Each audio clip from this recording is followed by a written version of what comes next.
Hey guys, Mark from GameSpot here, and I'm here today to talk to you about the wonders of PC gaming, or rather how you can cast off the shackles of the closed proprietary systems of the PlayStation 4 and Xbox One and give yourself access to a bigger, cheaper and more eclectic library of games. Now I know what you're thinking. Yeah, sure Mark, PC gaming is great and all, but consoles are way cheaper than a decent gaming PC, STFU dude. Well, that's what we're here today to put to the test. Is it possible to build a gaming PC for the same price as an Xbox One, which costs around $550 when you include US sales tax? And if so, will it run games as well? Or, given that the Xbox One can't even muster a full 1080p 60 for the likes of Titanfall, maybe even run them better?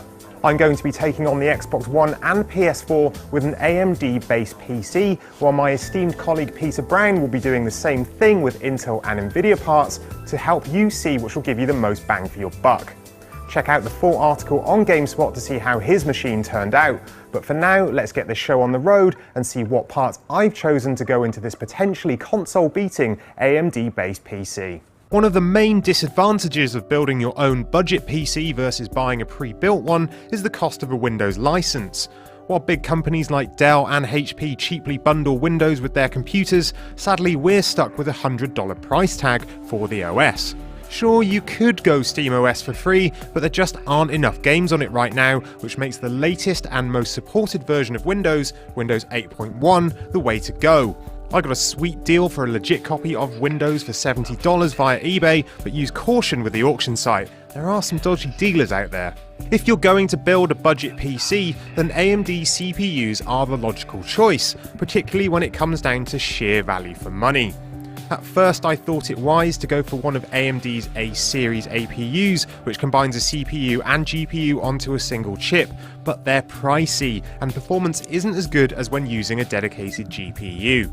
Instead, I went for AMD's FX6300 Vishra CPU. Based on the pile driver architecture, it still can't quite keep up with the best i5s and i7s of the world, but it's close, and it'll smoke the costlier dual-core i3s thanks to its decent clock speed and 6 cores.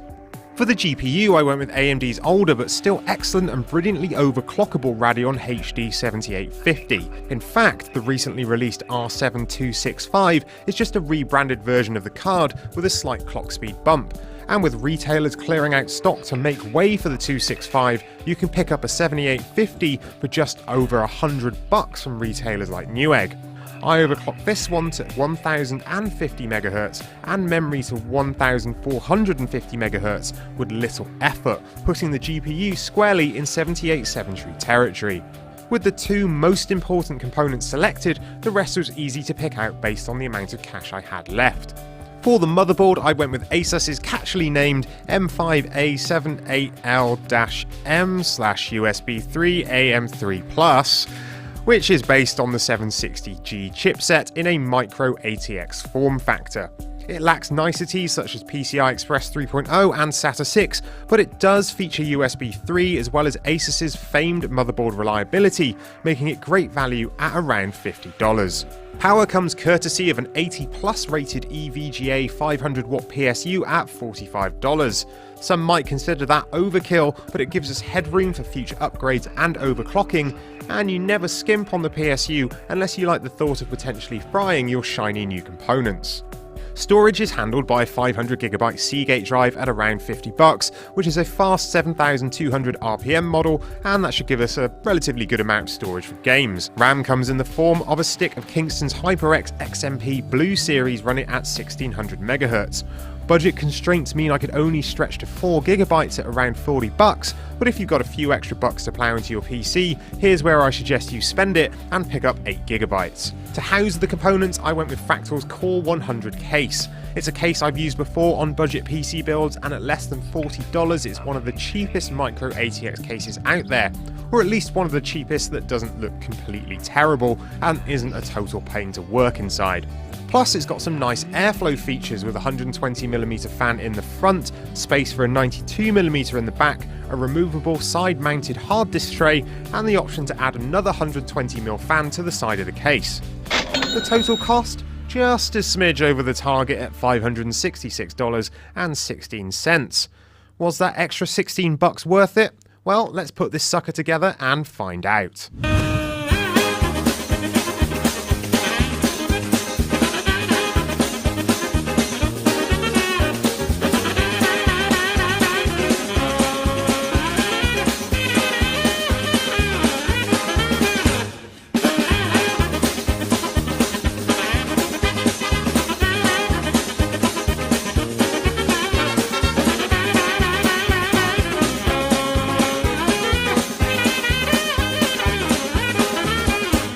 So here she is, the finished article.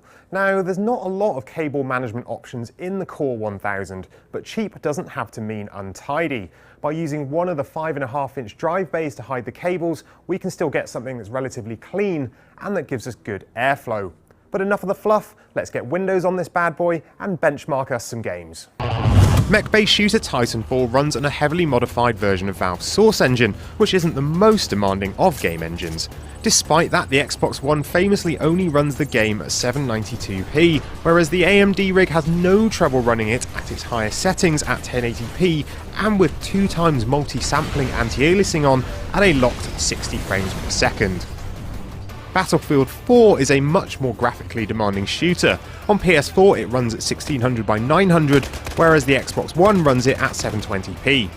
Using the high settings preset at 1080p with anti-aliasing off, the AMD rig pushes around 72 frames per second on average and still looks the business. Cranking it to ultra with 2x multi-sampling anti-aliasing, we see a noticeable drop in frame rate at 1080p to around 42 frames per second, which makes it still very playable. If you're willing to drop down to the PS4's 1600 by 900 resolution, you'll get some very slick visuals and an easily locked 60 frames per second.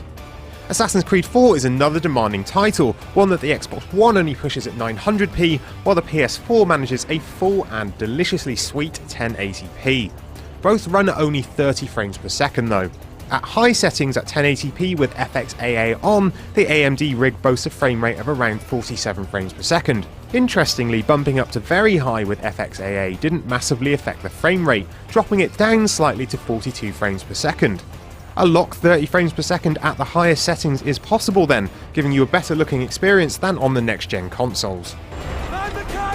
Based on Unreal Engine 3, Thief was never going to present too much of an issue. Like many other games, the Xbox One version is only rendered at 900p, while the PS4 runs at 1080p. With everything turned on to the highest settings with the exception of super sampling anti-aliasing, which remained off, the AMD rig pushed 87 frames per second on average, making a lock 60 absolutely no trouble at all. So there you have it folks. Is it possible to build a gaming PC on a next-gen budget? Absolutely. There are some compromises to be made along the way, and if you can stretch to an extra $100 or so, you'll have a PC that'll keep you gaming for some time. More RAM's the obvious choice. It doesn't cost much to bump it up to 8GB, and the less time the PC has to spend thrashing the hard drive for a swap file, the better. An extra $70 towards an R270 GPU would be a wise decision too. It's good value and overclocks extremely well, putting it firmly in the high-end GPU segment for just a fraction of the cost. There's also the option of an SSD for a more responsive feel, an aftermarket cooler for CPU overclocking, and a nicer looking case, but they're not essential. The fact is though, instead of buying an Xbox One or even a PS4, you can build yourself a great gaming PC that will run games even better than those consoles do currently, and you'll have access to a vast, cheaper library of games via services like Steam, where you'll find AAA releases, indie gems, and free-to-play games like Dota 2 that you simply can't get on a console. And hey, if you really want to, you can hook up a controller, plug it into your TV, and kick back on the sofa in your living room too. That's it from me, but be sure to check out Pete's video to see how he got on with his Intel and Nvidia based PC, and check out the full article over on GameSpot. See you next time.